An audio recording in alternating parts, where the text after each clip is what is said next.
মধ্যপ্রাচ্যে এই সর্বনাশটা ঘটানোর দরকার ছিল ইসরায়েল এবং আমেরিকার, সেটাই ঘটতে চলছে।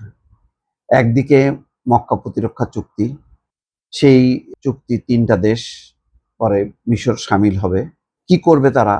তাদের শত্রুকে পরিষ্কার না। শুধু কি আত্মরক্ষা নাকি আক্রমণ? পরিষ্কার না।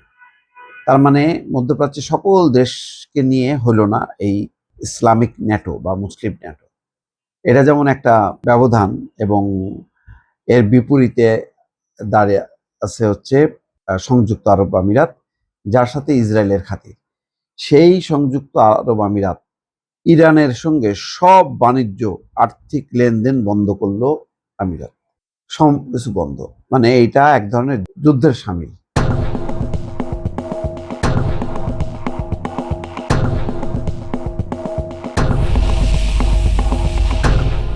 ইরানের তাহলে লেনদেন, আমদানি রপ্তানি পণ্য কিভাবে আসবে যাবে?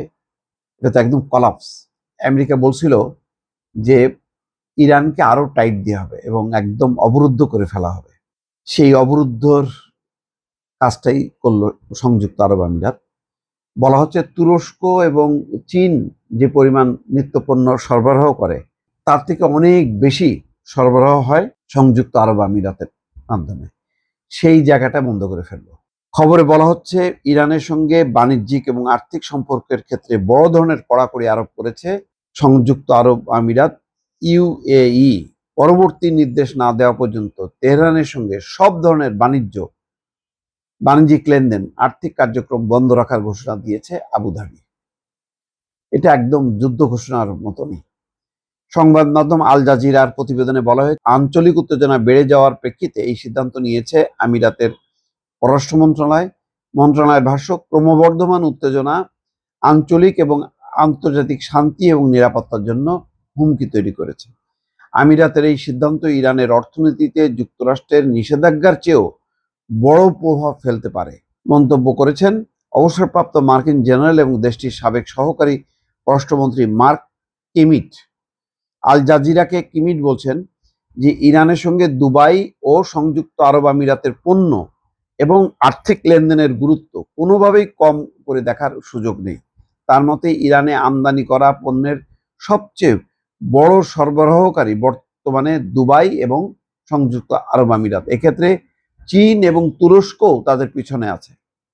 তার মানে চীন এবং তুরস্ক যে পরিমাণ পণ্য সরবরাহ করে ইরানে, তার থেকে অনেক বেশি করে দুবাই এবং আমিরাত। কিমিটের দেওয়া তথ্য অনুযায়ী ইরানের মোট আমদানির 1/3 প্রতি বছর সংযুক্ত আরব আমিরাত থেকে আসে। দীর্ঘদিন ধরে আন্তর্জাতিক আর্থিক কেন্দ্র হিসেবে দুবাইয়ের ভূমিকার কারণে ইরান নিষেধাজ্ঞা এড়িয়ে লেনদেন চালানোর সুযোগ পেয়েছে বলেও উল্লেখ করেন তিনি। মানে আমেরিকার নিষেধাজ্ঞা সত্ত্বেও এই যেহেতু পণ্য পরিবহন হয় আমিরাত এবং দুবাই থেকে, সুতরাং তারা যথেষ্ট রক্ষা পেয়েছে। ইরানের সঙ্গে আমিরাতের বাণিজ্য বন্ধের পর অন্য উপসাগরীয় দেশগুলো একই পথে হাঁটবে কিনা, এই প্রশ্নের জবাবে কিমিট বলেন, আপাতত এসব দেশ সতর্কতার সঙ্গে পরিস্থিতি পর্যবেক্ষণ করবে বলে তিনি মনে করেন।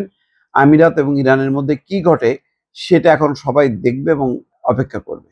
এইটা দ্বিতীয় বিশ্বযুদ্ধের পর জাপানকে ঘিরে যুক্তরাষ্ট্রের অবস্থান এবং দেশটির উপর পূর্ণাঙ্গ নিষেধাজ্ঞা আরোপের ঘটনার সঙ্গে তুলনা। মানে এইটা একটা খুবই বেকায়দায়ক। তার মানে এই নিত্যপণ্য যদি পরিবহন বন্ধ হয়ে যায়, তাহলে তো ইরানে একেবারে পুরো দুর্ভিক্ষ অবস্থা তৈরি হবে। এটা কিভাবে মোকাবেলা করবে, এখন এটা দেখার বিষয়।